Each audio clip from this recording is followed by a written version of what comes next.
what I hope you get as a takeaway from this video is I hope you wake up in the mornings and you think to yourself, I'm going to start running. How am I going to start running? What does that mean? And how am I going to add value? How am I going to share this blessing that I have? I get another 24 hours. And let me tell you something. You're dying of...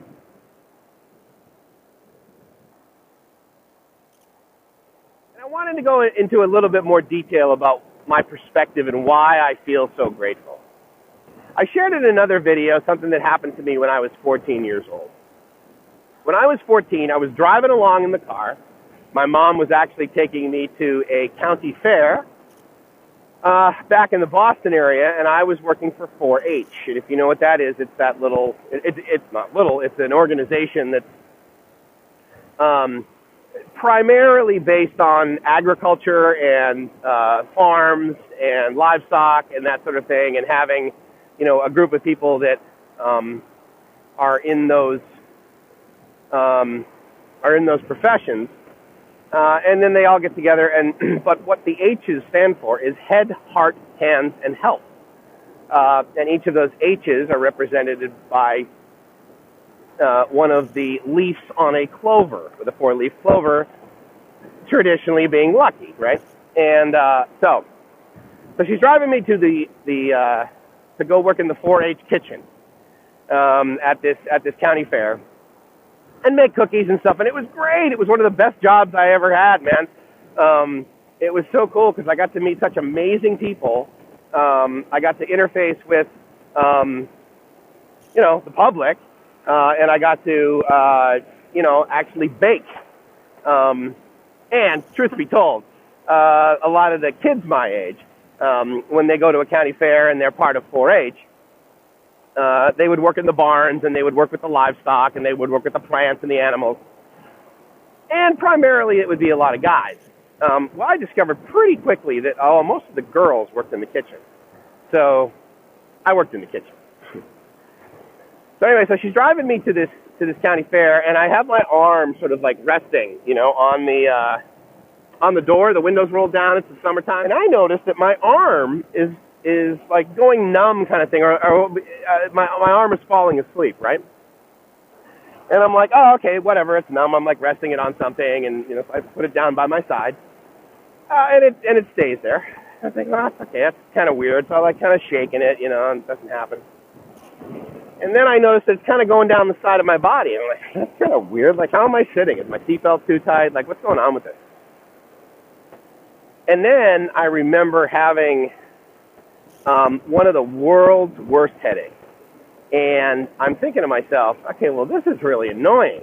Now, at the time, I'm like 14, and I'm thinking to myself, oh, man, this means I'm not going to be able to hang out with my friends. I'm not going to be able to my mom's going to have to take me home, and I'm going to sit around all day. And at the time, it's not like I could surf the net. I mean, I was 14 years old. So you're talking about like mid-'80s. And so, it wasn't even dial-up, right? Oh, my God, how do I entertain myself without the Internet from the perspective of 2015? And so we get to the fair, and there was a couple people a couple other of my friends. They were in the back seat, and my mom was, basically giving us all a ride there. So we get there, and I'm just, like, not feeling it. So she's like, all right, Michael, we'll go home. And she drops my friends off and drives me home, and I'm home, and my head is killing me. I mean, to the point where I'm like, what is wrong with me? I mean, this is like not just like a headache. I mean, by the time you're 14, you kind of are like, okay, I get it. I get a headache, I take an aspirin, or I take Tylenol, or I do something like that. But I don't sit here in excruciating pain with like my head between my legs going, oh my God, I'm going to friggin' die. So my parents are like, oh my God, this is nuts. So they call the doctor, and the doctor says, based on my symptoms, right? So I've got like a loss of feeling in basically half my body now. It's progressed down my leg, and I can't see out of one of my eyes. I believe it was my left eye, and my head is killing me.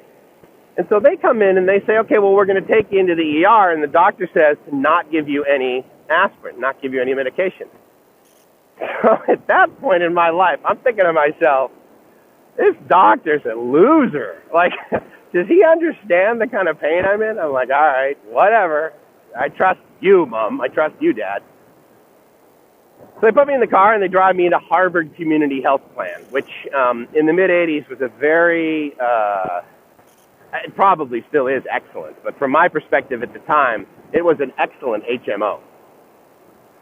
And so I go in there, and the doctor is, like, talking to me, and he's asking me questions, you know, and he's doing, like, the thing with my eyes, like, follow my eyes with my finger, and he's trying to determine, you know, what the heck is wrong with me. It's like, oh, my God, is he just, like, taking drugs or something, or has he, you know, is he not taking care of himself, and he just basically hasn't eaten, or, like, what's going on?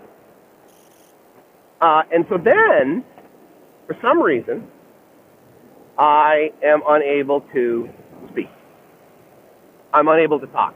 And he's asking me questions, and I'm like, and I literally cannot, like, form words. I can move my jaw up and down, but nothing's coming out. Now I'm starting to get a little freaked out, right? And I'll never forget, the doctor asked me, he goes, listen, you know, like if my parents aren't around or whatever, and he wants me to confess, right? And this is going to be his justification. Oh, now I've diagnosed this young man. I know what's wrong with him. So he asked me, he says, listen, have you ever done drugs? I said, no. He says, did you see that guy in the background who just drove past me who's like doing the wheelie? That's pretty awesome. He asked me, do you drink alcohol? No. Do you do drugs? No. Do you smoke cigarettes? No. Okay. He's like, he looks at me like, no, really? Like, you've never done drugs before? And I couldn't answer him, right? So I was like shaking my head. So I think it was the first time I remember vividly at the age of 14, basically responding to an adult by going, you know, because I couldn't think of any other way to communicate to this guy. And I was getting really frustrated, right? Because from my perspective at 14, it's like, well, in the past when I've gotten sick, certainly when I was like, you know, 6, 7, 8 years old, if I got sick, I would come home and Mom would basically make it better. She would make me something, or she would, you know, put my head in her, you know, shoulder and be like, Michael, it's going to be okay. Or she would like stroke my hair and she'd be like, oh, no, and I would fall asleep and I would wake up, Mom fixed me, right? Well, you get to the age of, you know, in your early teen years and you realize that, okay, that's not exactly how it works. There is some medical need that you have when you're not feeling excellent. So anyway, this doctor, he's just, you know, and so he's dumbfounded, right? So I didn't realize at the time, I was told later that, you know, he's sitting there and he's thinking to himself, this kid's having a stroke, right? And I'm grateful that he didn't share that with me at the time, because it probably would have freaked me out and made me feel even worse. Anyway, so I go into ICU, intensive care unit, at the age of 14. And I don't know exactly how long I was there. I have no doubt my parents know precisely how long I was there. The other reason I wanted to share this story, because in another one of my videos, I talked about having an accountability partner, but also having someone in your life that is massively supportive. And I can tell you, early on, I always felt like my parents were in massive support of me. I always got a ton of encouragement and a ton of praise for the things that I did well, and they also sort of, you know, made me accountable for things that I didn't do right, and also had to fix those things. So I'm in ICU, and at the time, my sort of behavior in ICU was, they had me on, you know, IVs and a catheter, which, you know, at the age of 14, I'm like, oh my God, this catheter is not cool. I don't even know. I'm sure at age 44, it's not cool either. But anyway, at age 14, it sucked.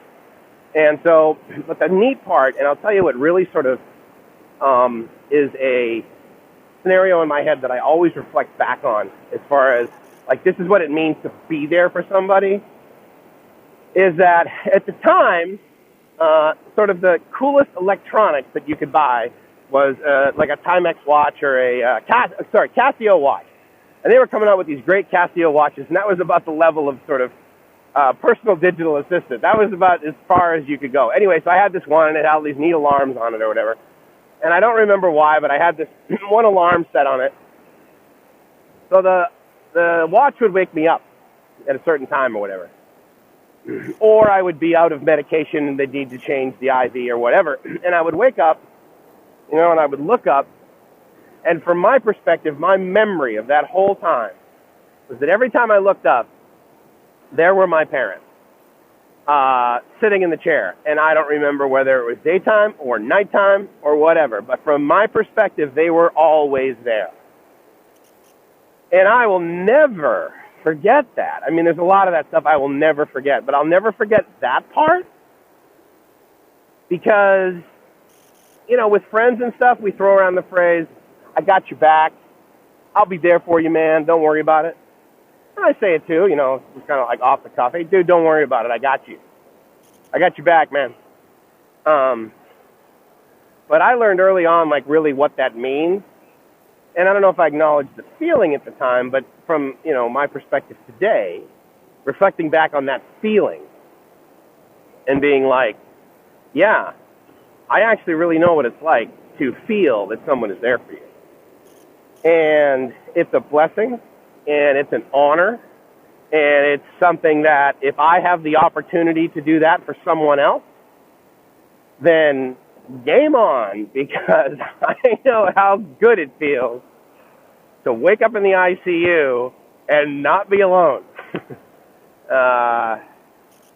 It's another lottery I won, right? So after a while, I got out of ICU, and they seemed to discover that I wasn't going to die. And I think they determined that for a while there, they were calling it a mild stroke. Now, the good news is, and you'll notice that I don't have any sort of palsy, that still happens on my face. I didn't lose any ability to command my muscles involuntarily. So thank you, Buddha. I was transferred over to, and let me say another thing about Harvard Community Health Plan. They were great because not only did they have highly qualified doctors that they brought in, but they also brought in a bunch of students. And, I also reflect, it's really interesting as I do these videos because I reflect back. I feel like maybe I have Alzheimer's or something, right? Because that I'm always reflecting back on stuff that happened years ago. But I think it's important to do that. I mean, this is almost a form of visual journaling, and just sharing some experiences that I've had in the past, and it's helping me. So thanks for watching. Thanks for allowing me to reflect back on all the learning experiences that I've had in my life. And one of the things was that they would bring in all these students. And it really gave me an appreciation for a phrase that I learned only recently, in the last 5 years, which is teach to learn.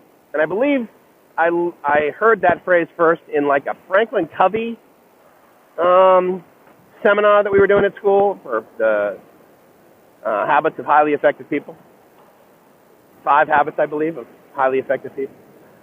To teach to learn. And, if you're teaching someone else, then you're really learning.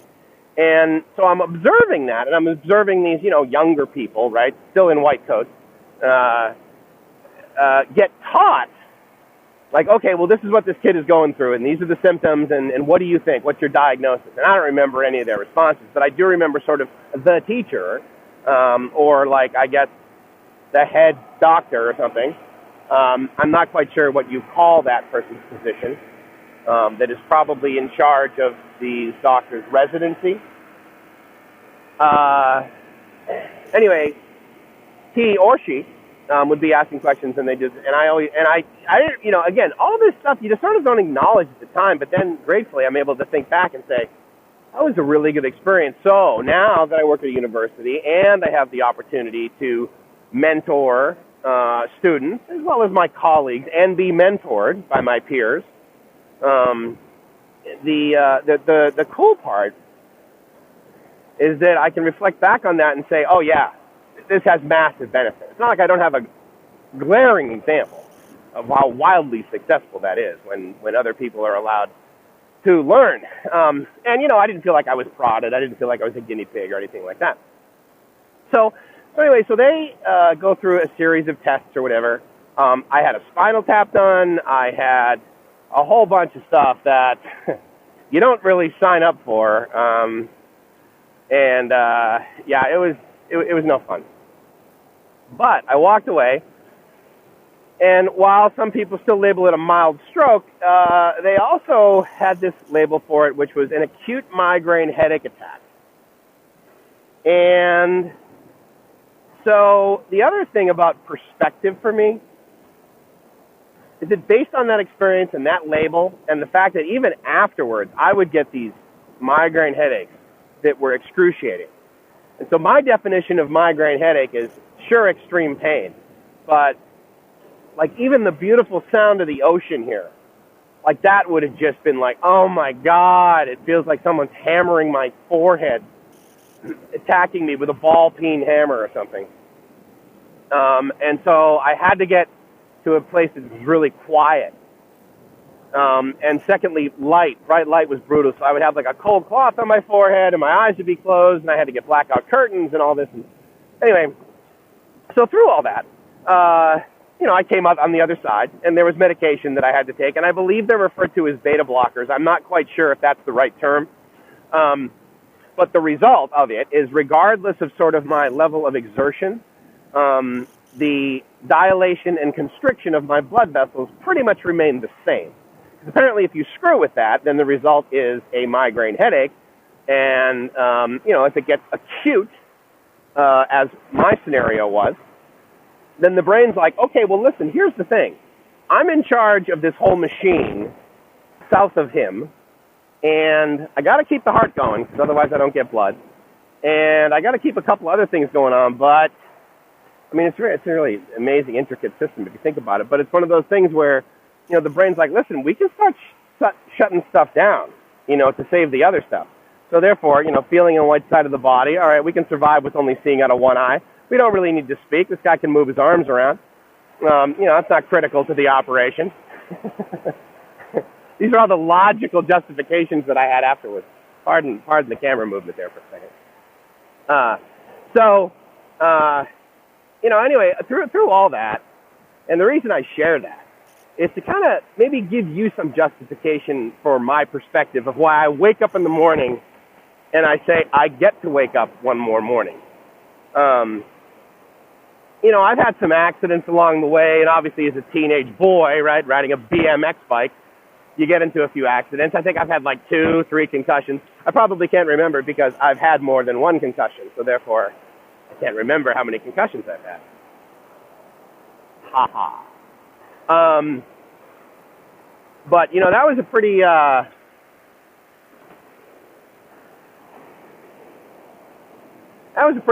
sort of life-changing experience. And it gave me an enormous amount of gratitude. And I have that even more today. And I get to wake up in the morning. I get to go to work in the morning. I get to pick my friend up at the airport. I get to go shopping. I get to pay my taxes. Because if I couldn't do any of that, it would suck. And so, anyway, just wanted to share a little bit about my morning with you, my perspective on the morning.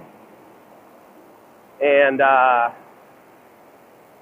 tomorrow, after you watch this, tomorrow, when you wake up, I hope you wake up and say to yourself, I get another 24? What lottery did my soul just win? I hope you're living the dream. If you're not living the dream, you're doing it wrong. Ciao.